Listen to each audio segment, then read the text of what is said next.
Hello friends, welcome to Omega Learning. Continue करते हैं series of tenses and आज हमारा टेंस है फ्यूचर इंडेफिनिट टेंस। अब टेंस की जो नाम है उसी से हमें पता चल रहा है कि फ्यूचर में होने वाले एक्शंस के बारे में इस टेंस में बात की जाती है। Future indefinite tense that is आने वाले टाइम में जो भी एक्शंस होते हैं उनके बारे में बात करनी है तो वो फ्यूचर इंडेफिनिट टेंस में की जाती है। सो लेट्स सी कैसे ये सेंटेंस हम इसमें फॉर्म करते हैं। अब फर्स्ट ऑफ ऑल इंट्रोडक्शन देखते हैं।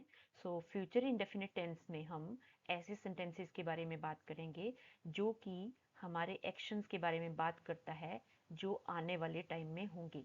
ऐसे एक्शंस जो कि फ्यूचर में या फिर लेटर टाइम में होने वाले होते हैं उनको हम फ्यूचर इंडेफिनिट टेंस में स्टडी करते हैं। जैसे वह मंदिर जाएगा, वह कॉलेज जाएगा, मैं मार्केट जाऊंगी। इस तरह के सेंटेंसेस जो हैं जिनमें एंड में आपके पास गा है, गी है, गे है या फिर गी है आता है, वो सभी फ्यूचर इंडेफिनिट टेंस में आते हैं। अब देखते हैं रूल क्या यूज करना है इसके लिए। स्ट्रक्चर ऑफ द टेंस या फिर rule for this tense is subject plus will or shall plus first form of the verb that is also called base form of the verb plus object। बहुत simple है, subject plus will shell plus first form of verb plus object. ये rule use करके हम sentences को form करेंगे। अब देखते हैं एग्जांपल्स। फर्स्ट एग्जांपल है मैं कल बाजार जाऊंगा। तो आप देख सकते हैं यहाँ पे जो एंड है इसका वो है गा। वैसे ही नेक्स्ट में भी आपके पास आ रहा है वह अगले हफ्ते फिल्म देखेगा। हम सोमवार को पार्टी में जाएंगे। सभी सेंटेंसेस के एंड में गा, गे या फिर गी इस तरह से आता है और वो सभी फ्यूचर इंडेफिनिट टेंस में आते हैं। लेट्स सी, ये हमारा अफर्मेटिव फॉर्म है सेंटेंसेस का। मैं कल बाजार जाऊंगा। I will go to the market tomorrow. अब देखो यहाँ पे हमने विल यूज किया है और आई सब्जेक्ट है, go is the first form of the verb, बाकी ये सब कुछ ऑब्जेक्ट के अंदर आता है। मैं कल बाजार जाऊंगा। I will go to the market tomorrow. वह अगले हफ्ते फिल्म देखेगा। He will watch a movie next week. अब नेक्स्ट वीक जो है वो फ्यूचर टाइम को बता रहा है। He will watch a movie next week. हम सोमवार को पार्टी में जाएंगे। सोमवार को पार्टी में जाएंगे मतलब आने वाले सोमवार, that is future. We will go to the party on Monday. We will go to the party on Monday. तुम कल पुस्तक पढ़ोगे। कल मतलब टाइम, आज प्रेजेंट टाइम के बाद का टाइम, तो ये भी फ्यूचर हुआ। तुम कल पुस्तक पढ़ोगे। You will read a book tomorrow. वे अपना नया घर स्थापित करेंगे। दे विल, स्थापित करने को बोलते हैं establish. They will establish their new house. नया घर स्थापित करेंगे। They will establish their new house. इन सभी सेंटेंसेस में हमने देखा कि ऐसे सेंटेंसेस जाऊंगा, देखेगा, जाएंगे या फिर पढ़ेंगे, ये सभी सेंटेंसेस फ्यूचर इंडेफिनिट टेंस को मेंशन करते हैं। और इसके बाद हम देखते हैं कि नेगेटिव में इन्हीं सेंटेंसेस को कैसे लिखना होता है। तो अफर्मेटिव में हमने देख लिया subject plus will shell plus first form of the verb plus object use करके हमने कैसे सेंटेंसेस फ्रेम करे। अब देखते हैं कि नेक्स्ट कैसे नेगेटिव सेंटेंसेस बनाने हैं। नेगेटिव सेंटेंसेस में हमारे पास जो बेस रूल है उसमें नॉट यूज करते हैं और बाकी सारा रूल आपका सेम रहता है। मैं कल नहीं जाऊंगा। मैं कल जाऊंगा अफर्मेटिव फॉर्म है, मैं कल नहीं जाऊंगा। नेगेटिव में कन्वर्ट हो गया। I will not go tomorrow. I will not go tomorrow.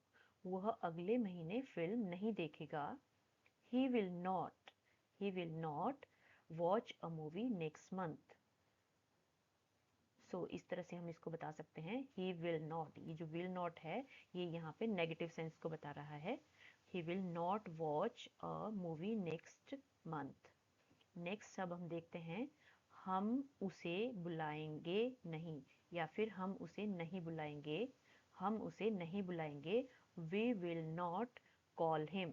We will not जो है यहाँ पे नेगेटिव जो सेंटेंस है उसको मेंशन कर रहा है। So we will not call him. वे अपना काम पूरा नहीं करेंगे। नहीं करेंगे मतलब negative. So they will not finish their work. Will not mention कर रहा है यहाँ पे नेगेटिव को। So they will not finish their work. तुम क्या करोगे, तुम्हें पता है। ये सेंटेंस भी एक तरह से नॉट यहाँ पे नॉट को ही मेंशन करता है। You will not do anything, you know. You will not do anything, इसको हम अगले में ऐड कर लेते हैं यहाँ पे। तुम क्या नहीं करोगे, you will not do anything. इसको हम ऐसे भी बोल सकते हैं कि तुम कुछ नहीं करोगे, you will not do anything.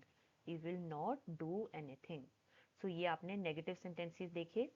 अब नेक्स्ट चलते हैं कि इंटरोगेटिव सेंटेंसेस इसमें हम कैसे फॉर्म करते हैं। सो इंटरोगेटिव सेंटेंसेस में हम जो विल या फिर शैल होता है उसको स्टार्टिंग में लेकर आते हैं, और जो सब्जेक्ट है वो हम बाद में लगाते हैं सेकंड पोजीशन पे। तो क्या तुम कल फिल्म देखोगे, क्या तुम कल फिल्म देखोगे। Will you watch a movie tomorrow. अब देखो यहाँ पे विल हमने स्टार्टिंग में लिया। Will you watch a movie tomorrow. क्या वह भविष्य में यहाँ आएगा। Will he come here in the future.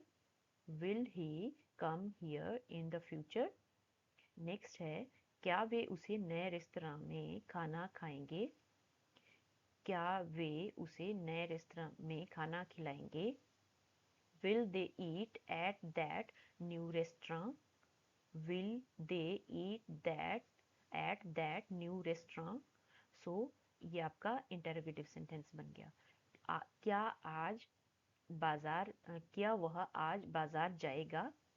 क्या वह आज बाजार जाएगा। क्या के लिए विल आ जाएगा। Will he, that is subject, will he go to the market today. Time को मेंशन कर रहे हैं। आज ही पूछा जा रहा है पर इसका मतलब है कि जिस टाइम ये बात हो रही है उसके बाद के टाइम के बारे में बात की जा रही है। Will he go to the market today. क्या तुम इस किताब को पढ़ोगे। Will you read this book.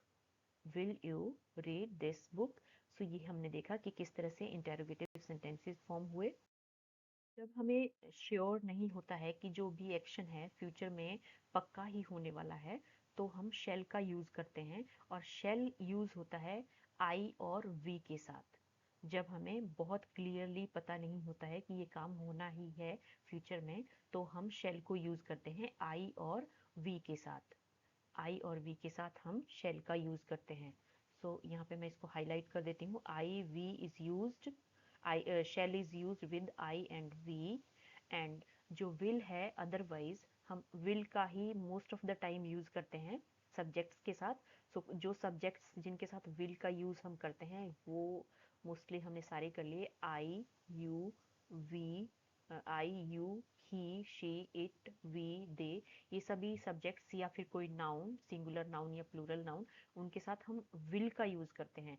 जब हमें मोस्टली कंफर्म होता है कि ये जो एक्शन है या ये जो काम है आने वाले टाइम में पक्का होना है, तो हम विल को यूज करते हैं मोस्ट ऑफ द सब्जेक्ट्स के साथ। बट जब हमें कभी ज़्यादा श्योर नहीं होता है या फॉर्मली हमने यूज करना है, तो हम आई और वी के साथ शेल का यूज करते हैं। सो ये एग्जाम्पल्स थे हमारे पास जो कि अफर्मेटिव सेंटेंस को फॉर्म कर रहे थे यहाँ पे about future indefinite tense. So most of the part इनमें हमने सभी सेंटेंसेस में interrogative, negative and interrogative negative सभी तरह के सेंटेंसेस देखे। तो मोर एंड मोर प्रैक्टिस जितना होता है उससे हमें और ज़्यादा ये क्लियर होगा। सो आई होप आपको ये क्लियर हुआ होगा। सो मिलते हैं नेक्स्ट वीडियो में। Till then bye, take care.